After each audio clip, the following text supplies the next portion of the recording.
Good morning, good evening, good day, whatever time it is, wherever you are at, and welcome to this episode of Beyond the Story.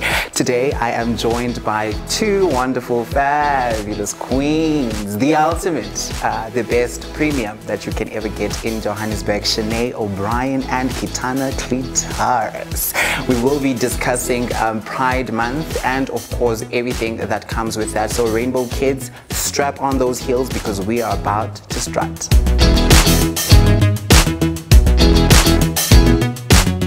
Honey, how has it been? How has it been working on the House of Pink, and what was your creative process? I hear you just walk across the stage. No, I just walk across the stage and I just expect things to happen, you know. Thinks I'm lovely, but not true. My lashes and nails are stuck on with glue. It's quite easy, you know. Everything is a learning. Like I learn from every queen at every stage.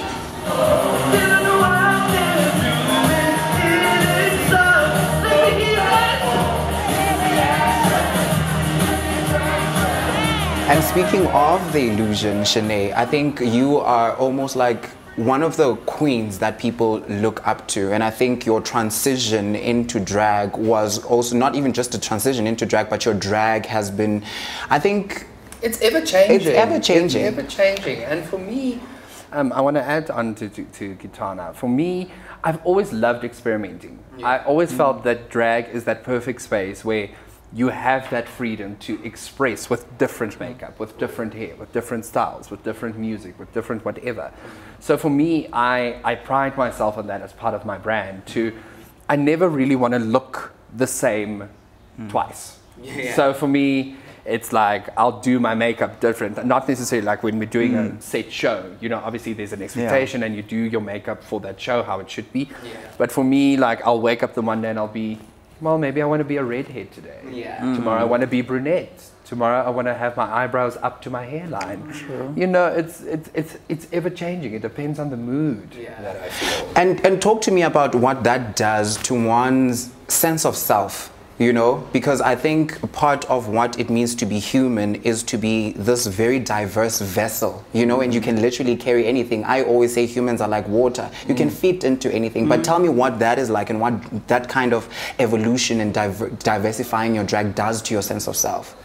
I think it just opens up, you know, the spectrum, and it opens up opportunities because, you know, a lot of times when we do shows and we do events and those type of things, people want something different.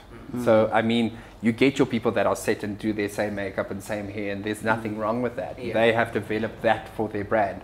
But I think, touching on what we said earlier, being relevant, you know, changing, adapting, enhancing your style, and being and staying with the times as much as you can to still fit your brand.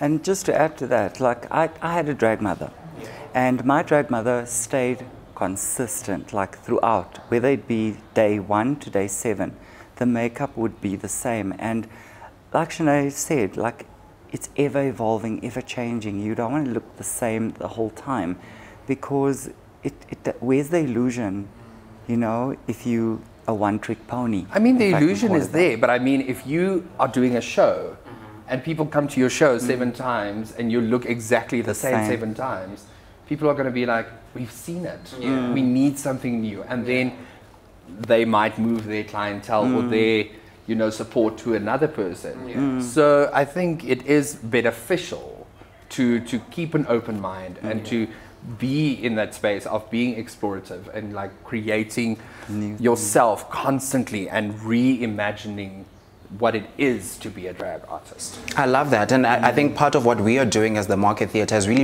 reimagining our own vision, you know, and looking at art holistically and not just as in a form of just one type of performance or just as a producing house for plays, but now we're really looking into the South African spectrum and we're seeing what else is out there, who else is out there, and who can we pull up? We are 45 years old now, and I think it is time for us to really baby other people into and usher people into the performance space. So I want to know what this partnership or what it means for you personally and for your personal brand to be to have this kind of access to the space that is the Market Theatre. For me, I studied drama many years ago, so I've always been in the theatre and in the drama space. So for me, I was always there as myself outside of drag. So for me to be able now, where we were only performing in event venues and at bachelorettes and birthday parties and those type of things, to be now finally, not finally, but you know, to be allowed to be entered into a space where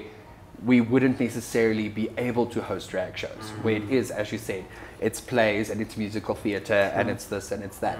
So now opening that spectrum and allowing the performance as an art form and opening it, making it global, to let us into these spaces. And I think it opens up the opportunities and creates the, I don't want to say the expectation, but it creates a following and a movement for other people to follow and for other establishments to be like, we need to open up. It's not just about plays. It's not just about musical theatre.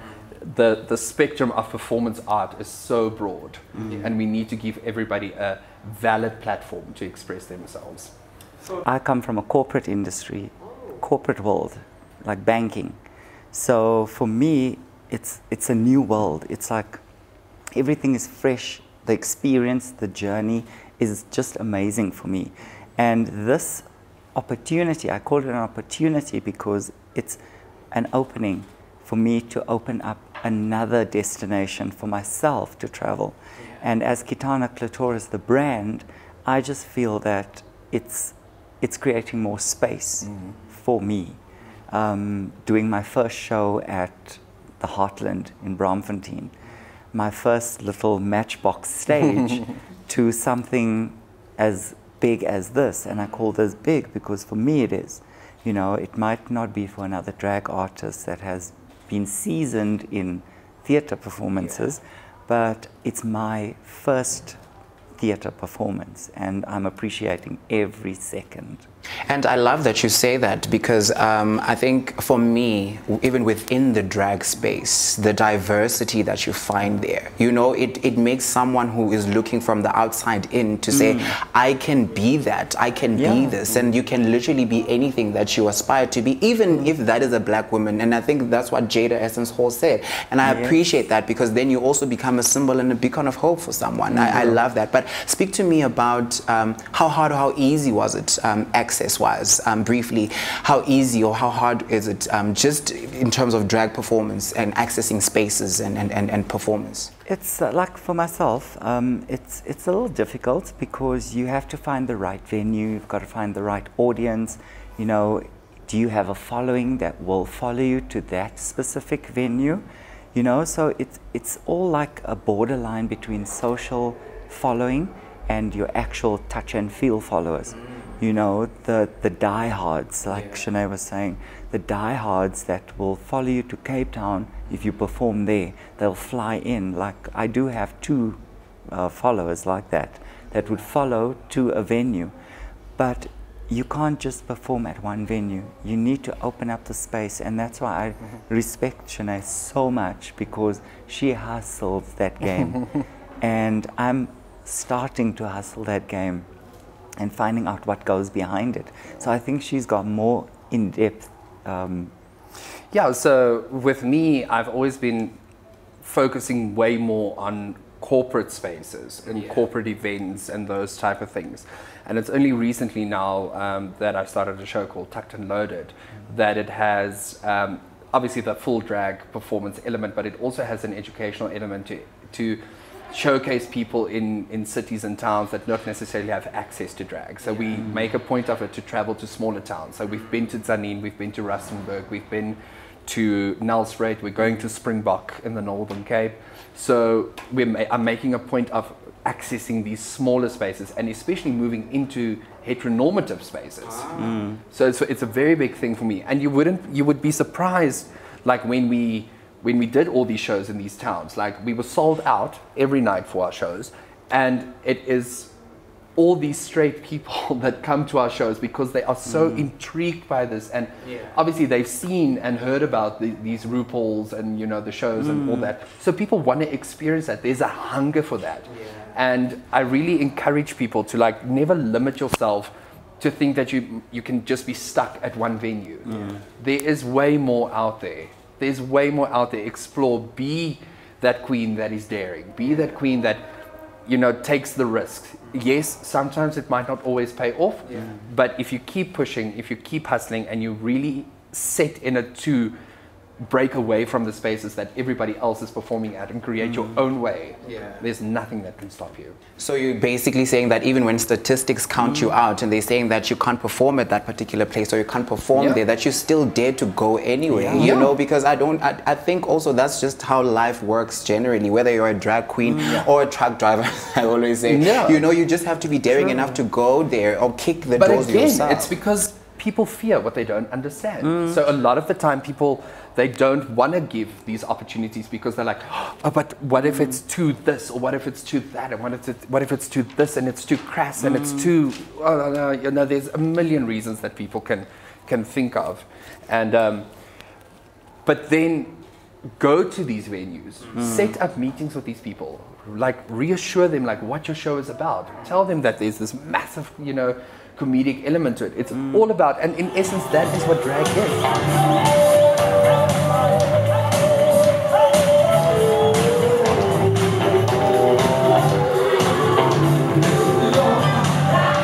People want to sit, people want to laugh, people want to have a good time.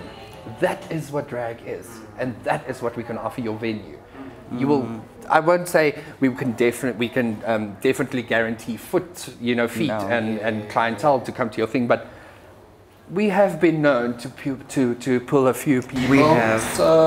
You have, because on the day that we did the shoot, the promo PR images shoot, right? Listen here, you literally stopped the whole entire street. Now, I know that you are literally able to pull in a crowd. And I think I'm literally looking forward to what the House of Pink is going to do. And sometimes it doesn't have to be hundreds of people, even if it's me. I mean, I'm looking forward to all 3 days. Because for me, it's like almost something that I've never thought that I was going to touch ever in my life. And now that it is here, I want to optimize on it, you know? And also for me, begins the support then, because now I want to know, where is Shenay going next? Where is Kitana going next? And I'm literally now also going to pull other people into that space. And I think, speaking of which, then we come to visibility. You know, what are your thoughts rather in terms of like the visibility that we're getting as the queer community? And do you think that we are going into the right direction? I mean, if you look at culture-wise and the cultural climate now, I think we are really starting to infiltrate alternative spaces. Do you feel that we're definitely, you know, reaching a point where we are being seen and we are being recognized. Yes, we still face backlash. Yes, there's still a lot of negative connection to the LGBT community because of stereotype and discrimination, and there's ideologies that have been formed around what we are and who we are and what we're not and all those type of things. But it's like I said to you the other night when we did an interview, we've always been there. We've always been there. We're still here, and we're not going anywhere. And I think what is amazing is the fact that, you know, with the queer visibility, is that people are starting to not be afraid to stand up and say, this is who I am. And it's that one little voice that starts an entire echo. So I think we're moving into the right direction. I think it's still going to be a few years, you know, breaking down stereotypes and barriers and those type of things. But we're definitely moving in, and especially from a cultural point of view, I can't speak for other cultures, but especially from the Afrikaner culture, people are starting to come around. People are starting to be, I don't want to say more accepting, because we're not at an acceptance point yet. It's more tolerating stage. But we have to start somewhere. So if they want to tolerate us and allow us to be who we are and see them who we are and move into that acceptance stage, so be it. So be it. I fully agree with that. I feel that our voice is just louder. We're more visible, but we should never lose sight of where we came from.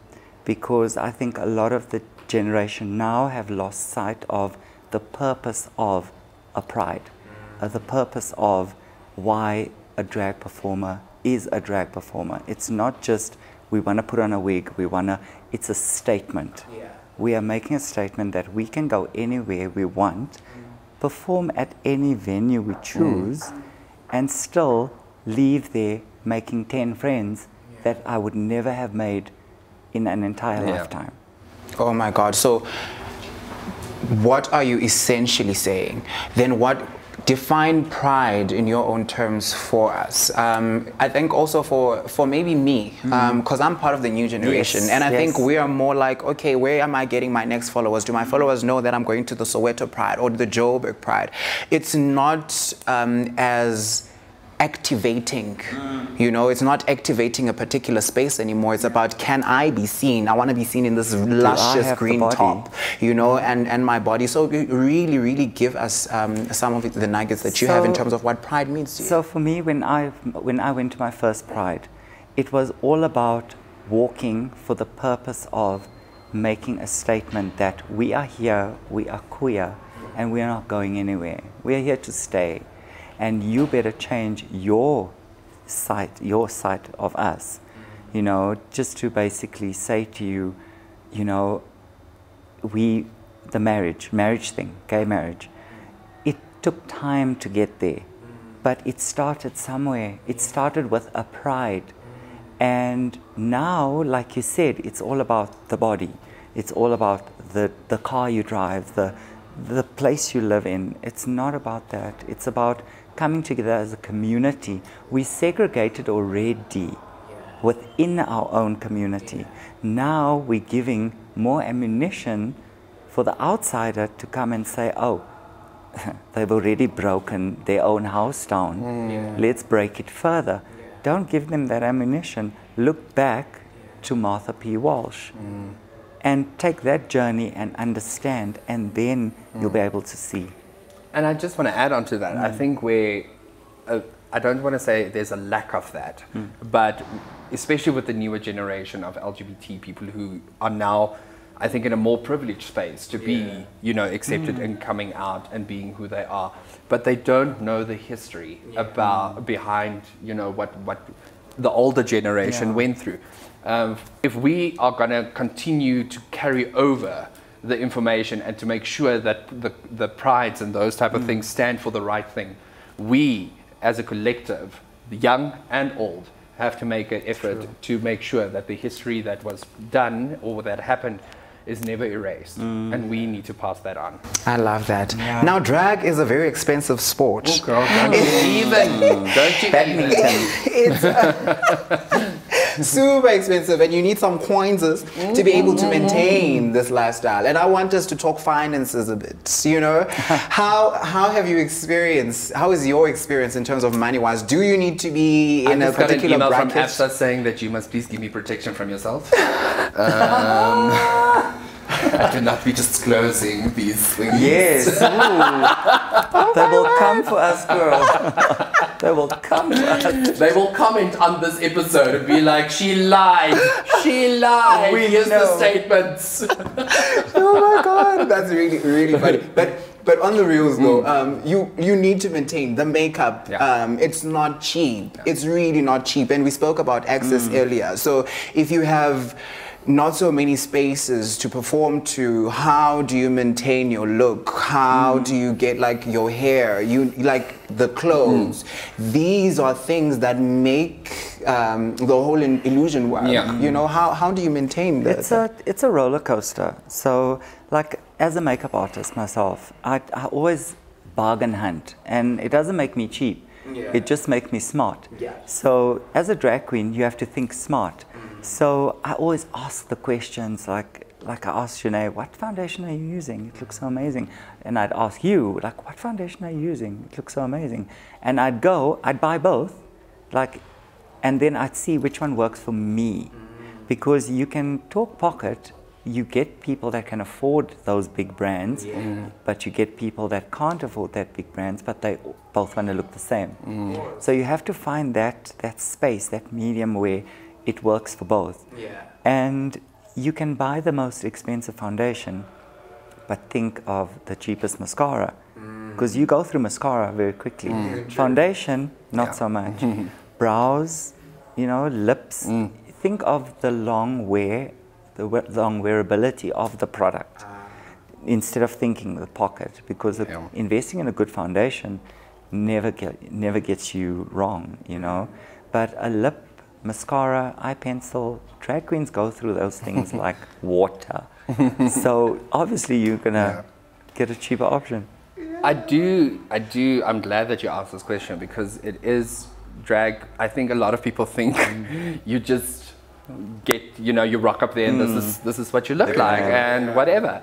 But it is an expensive hobby. It is an expensive avenue and to pursue a business in, especially because, as you say, like unless you have one type of look, you know, you have one wig, you have one or two outfits, your makeup stays the same, those sort of things.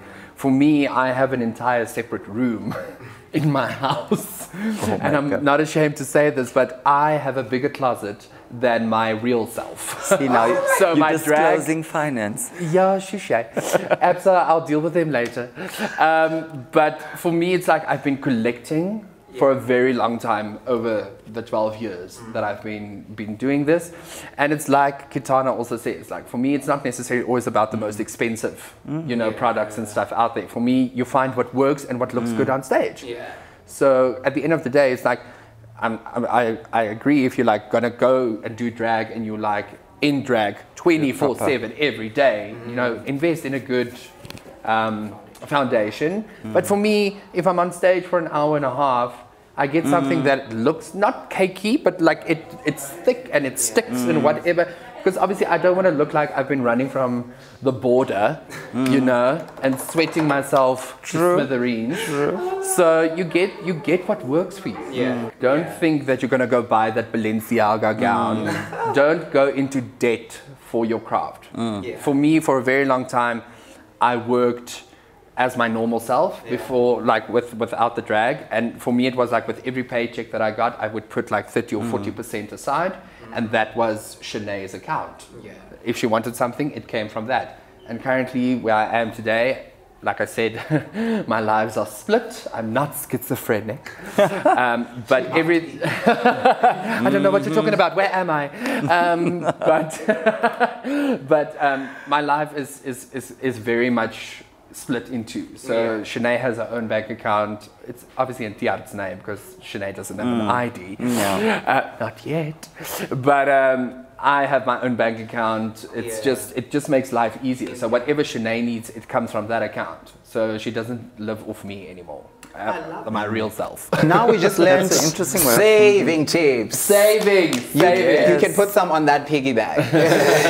My card number is... It will help. Or if you have a sponsor, it does help to buy some good foundation. Listen, you're speaking of sponsors. We are being sponsored for this episode by City Lodge Hotel in Newtown. If you're looking to take your friends out, your brothers out, your family, or just a chillers on your own. I mean, solo dates are a thing nowadays. You can literally look at the details on the bottom of the screen and hook yourself up. The meals are good. The beds are super comfortable. Trust me when I say. Now before we go, I have two very serious questions that I wanted to ask you. But before that, I am a burning questions queen. So I want to get to know you like super quick. On a lighter note, but super quick, surefire, right? Okay. So for each of you, right? I'm going to start with Kitana. What's your secret talent? Oh, I body paint. Ooh. Really? Yeah. When are you painting me? Men. Oh my God. And you? I do origami folding. Yeah, I love doing little cranes and flowers and those type of things. It's very relaxing. Oh my God, I'm feeling the pressure. Maybe my cat burps. And who's your celebrity crush? Oh, Ryan Reynolds. Gotta be like a Deadpool vibe. I just feel it like... Now we know what you're into. Yeah. I would say Dan Levy from Schitt's Creek. Yeah, like there's something about him. Where was your weirdest performance or when? In an alley. in an alley, literally walk out the kitchen door, alley stage, audience. It was something new they were trying to see if it worked, and it failed epically. You were the guinea pig. I was like, beside the smell, it was fine. Yeah. For me, I'm not going to name the space, but it was at a golf club.